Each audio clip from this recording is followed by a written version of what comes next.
தொடர்ந்து இந்த நேரத்திற்கான தலைப்புச் செய்திகளை பார்க்கலாம்.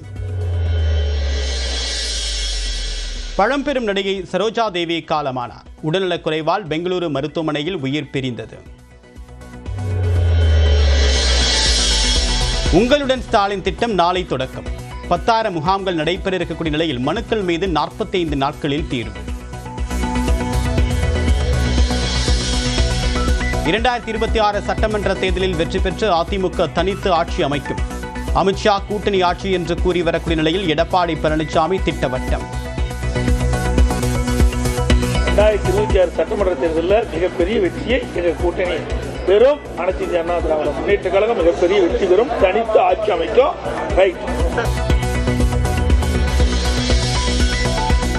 சினிமாவில் லாக்அப் மரணங்களுக்கு ஆதரவாக செயல்பட்டுவிட்டு கட்சி தொடங்கியதும் எதிராக பேசுவதாக விஜய் குறித்து கனிமொழி எம்பி விமர்சனம். திமுக கூட்டணி பலமாக இருப்பதாகவும் நெல்லையில் பேட்டி. சில நடிகர்கள் அவங்க நடிக்கக்கூடிய திரைப்படங்கள்ல லாக்அப் டெத்தை நியாயப்படுத்தக்கூடிய வகையிலே நடித்துவிட்டு இன்னைக்கு புதிதாக அரசியலிலே காலடி எடுத்து வைத்தவுடன் அவங்களுக்கு மக்களுக்கு மீது அக்கறை இருக்கும் பொழுது அப்படிங்கிற மாதிரி பேசும்பொழுதுதான் நகைச்சுவையாக இருக்கிறது. அதிமுகவில் மீண்டும் இணைய எந்த நிபந்தனைகளும் விதிக்கவில்லை. ஓ பன்னீர்செல்வம் விளக்கம். இணையும் பொழுது ஒரு சூழல் ஏற்பட்டா எனக்கு எந்த பதவி தொடர்பான நிர்பந்தமும் இல்லைன்னு நீங்க சொல்லியிருப்பீங்க. ஆனா உங்க பின்னாடி நிபந்தனை எனக்கு இந்த பதவியே வேணும்னு எந்த நிபந்தனை நான் விதிக்கிறேன். உங்க கூட இருக்கவங்களுக்கு என்ன சொல்றீங்க? ஏற்கனவே தர்மயுத்தம் நடத்திய காலத்துல கூட இருக்கிறவங்களுக்கு தகுதி அடிப்படையில் அத்தனை பொறுப்புகளையும் பதவிகளும் வாங்கி தருகிற பொறுப்பும் கடமையும் எனக்கு இருக்கிறது. சரி, அதிமுக பொதுச் செயலாளர் சட்டமன்ற தேர்தலை ஒட்டி தமிழ்நாடு முழுவதுமாக தேமுதிக பொதுச் செயலாளர் பிரேமலதா விஜயகாந்த் சுற்றுப்பயணம். ஆகஸ்ட் 3ஆம் தேதி கும்மிடிப்பூண்டியில் தொடங்குகிறார். அபாண்டமான பழி சுமத்த வேண்டாம் என்று வைகோவுக்கு மல்லை சத்யா பதிலடி. மதிமுகவின் அசாதாரணமான சூழ்நிலைக்கு தான் காரணம் அல்ல என்றும் விளக்கம். கோவையில் எடப்பாடி பழனிசாமியை கண்டித்து திமுக மாணவரணி ஆர்ப்பாட்டம்.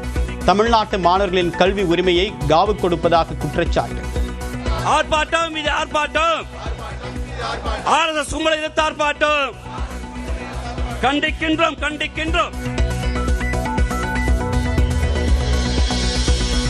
தியாகிகள் தினத்தை ஒட்டி நினைவிடத்தில் அஞ்சலி செலுத்த சென்ற ஜம்மு காஷ்மீர் மாநில முதல்வர் உமர் அப்துல்லா தடுத்து நிறுத்தம்.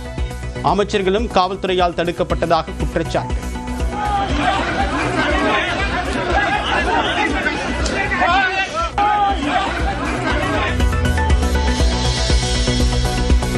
சென்னை கோயம்பேடு துணை காவல் ஆணையர் அதிவீர பாண்டியன் காவல்துறை ஆணையரகத்தில் ரிப்போர்ட் செய்ய ஆணையர் அருண் உத்தரவு. தன்னுடைய படங்களை ஆபாசமாக சித்தரித்து சமூக வலைதளத்தில் வெளியிட்டதாக பெண் அளித்த புகாரில் நடவடிக்கை எடுக்காததால் அதிரடி. திருப்பதி ரயில் நிலையத்தில் நிறுத்தி வைக்கப்பட்டிருந்த இசார் விரைவு ரயிலில் தீ விபத்து. அருகே நின்றிருந்த ராயலசீமா எக்ஸ்பிரஸ் ரயிலின் இன்ஜினுக்கும் தீ பரவி இன்ஜின் கருகி பாதிப்பு.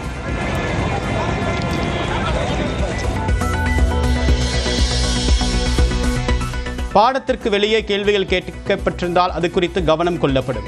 குரூப் 4 தேர்வு கடினமாக இருந்ததாக பல தேர்வர்கள் கூறிய நிலையில் டிஎன்பிஎஸ்சி உறுப்பினர் ராஜ் நியூஸ் 18க்கு பிரத்யேக பேட்டி. பாடத்துக்கு வெளியே இருந்து எடுக்கப்பட்டது என்றால் அது உண்மையிலே எடுக்கப்பட்டதா என்பதை நாம் தெளிவுபடுத்திக் கொள்ள வேண்டும். அதை நிச்சயமாக நாங்கள் செய்வோம். திருவாரூர் அருகே அரசு பள்ளி குடிநீர் தொட்டியில் மலம் கலந்ததாக புகார். 3 பேரை பிடித்து விசாரணை. சென்னையில் பகுதி நேர ஆசிரியர்கள் டிபிஐ வளாகம் அருகே மறியல் போராட்டம். பணி நிரந்தரம் செய்ய கோரி சாலையில் படுத்து போராட்டம்.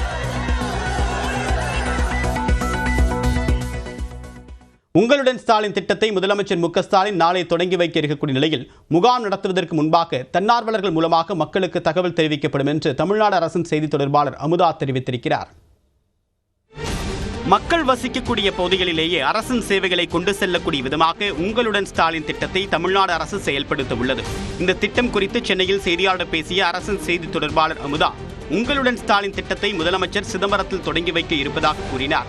இத்திட்டத்தின் கீழ் நகர்ப்புறங்களில் 3738 முகாம்கள், ஊரக பகுதிகளில் 6232 முகாம்கள் என்று நவம்பர் மாதம் வரை 10,000 முகாம்கள் நடத்தப்பட உள்ளதாகவும், நகர்ப்புறத்தில் 43 சேவைகள், ஊரக பகுதிகளில் 46 சேவைகள் வழங்கப்பட உள்ளதாகவும் தெரிவித்தார். கேம்ப் நடப்பதற்கு ஒரு வாரம் முன்னாடியே வீடு வீடாக சென்று தன்னார்வலர்கள் மூலமாக நீங்க இந்த கேம்புக்கு வாங்க, உங்க ஊர்ல இந்த கேம்ப் இந்த இடத்துல நடக்க போகுது, அந்த ஊர்ல உள்ள பள்ளிக்கூடமோ கல்யாண மண்டபமோ இல்ல கம்யூனிட்டி ஹால்லே இந்த மாதிரி கேம்ப் நடத்த போறோம், அங்க இந்த துறைகளுடைய சேவையெல்லாம் வழங்க போறாங்க. உங்களுக்கு அந்த திட்டங்கள்ல பயன்பெறணும்னா என்னென்னலாம் தகுதிகள் இருக்க வேண்டும், என்ன ஆவணங்கள் கொண்டு வர வேண்டும், இந்த சேவை தகுதி இதுதான், இந்த சேவைக்கான ஆவணங்கள் தான் சொன்னோம்னா மக்கள் தயாராயிட்டாங்கன்னா ரிஜெக்ஷனோ இல்ல அவங்களோட ஏமாற்றமோ இல்லாம நல்ல முறையில் இது நடக்கணும். ஆவணங்களை முறையாக மக்கள் கொண்டு வந்தால் உடனடியாக மனு மீது தீர்வு காணப்படும் என்றும் அமுதா கூறினார். 45 டேஸ்க்குள்ள முடிக்கணும். சிலதெல்லாம் அன்னைக்கே முடிச்சிருவாங்க.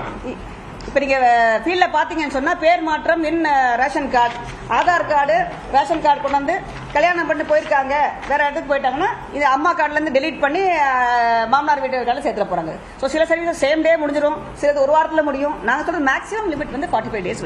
கலைஞர் மகளிர் உரிமை தொகை விண்ணப்பங்களும் உங்களுடன் ஸ்டாலின் திட்ட முகாம்களில் பெறப்படும் என்றும், மகளிர் உரிமை தொகை பெறாத பெண்கள் விண்ணப்பங்களை பூர்த்தி செய்து முகாம்களில் கொடுக்கலாம் என்றும் தெரிவித்தார். கேம்ப்ல பார்த்தோம்னா கலைஞர் மகளிர் உரிமை தொகைக்காக 4 கவுண்டர் போட்டிருக்கோம். 4 கவுண்டர்லயும் எங்களோட ஸ்டாஃப் உட்கார்ந்து இருப்பாங்க. வரக்கூடிய விண்ணப்பம், அதாவது இந்த மாதிரி கலைஞர் மகளிர் விண்ணப்பத்தை எடுத்து அங்கேயே ஃபில்அப் பண்ணி, ஏன் பெட்டிஷன்ல ப்ராப்ளம் ஆகுதுன்னு சொன்னா ஆதார் நம்பர் கண்டிப்பா தேவை, பேங்க் அக்கவுண்ட் தேவை, மொபைல் நம்பர் தேவை, இதெல்லாம் இருந்தா தான். நிறைய பேர் என்ன பண்றாங்க, ஒயிட் பேப்பர்ல விண்ணப்பம் எழுதி கொடுத்துறாங்க, அதுல இன்ஃபர்மேஷன் ஃபுல்லா இல்ல. அப்புறம் நம்ம செக் பண்ணி பார்க்கும்போது பாத்தீங்கன்னா அவங்க ஆதார் நம்பரும் லிங்க் பண்ண அக்கவுண்ட் வேற அக்கவுண்டா இருக்கு. அவங்க எப்பயோ வச்சிருந்த மொபைல் நம்பர் கொடுத்துருக்காங்க, SMS யாருக்கோ போகுது.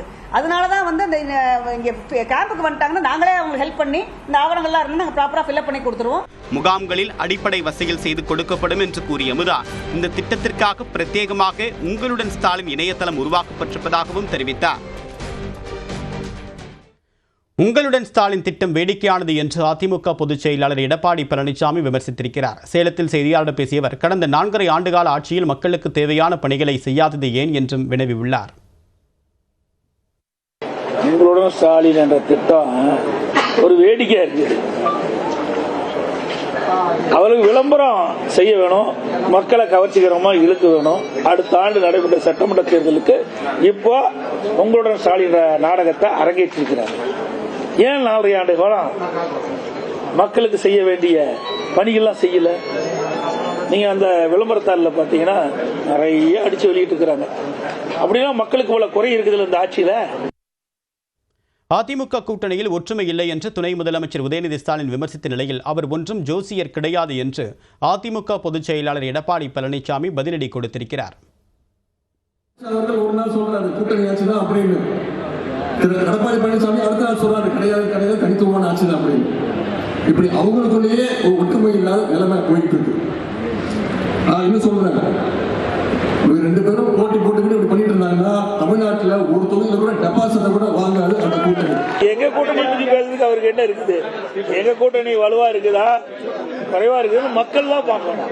என்ன உதயநிதி எங்களுக்கு கணிப்பு சொல்ல வேண்டிய அவசியம் இல்லை, அவர் ஜோசிக்காரம் இல்லை. அவருடைய கூட்டணி அவர் காப்பாத்தினா போதும். அவர் கூட்டணியில் தான் பல்வேறு முரண்பட்ட கருத்துக்கள் பத்திரிகையிலையும் ஊடகத்திலையும் வெளிவந்துட்டு இருக்குது. அதை அவர் சரி பண்ண போதும். அனைத்து இந்திய அண்ணா திராவிட முன்னேற்ற கழகத்தை பொறுத்த வரைக்கும் எங்க கூட்டணி ஒற்றுமையாக வலுவாக 2026 சட்டமன்ற தேர்தலில் மிகப்பெரிய வெற்றியை எங்க கூட்டணி பெரும், தனித்து ஆட்சி அமைக்கும். ரைட்.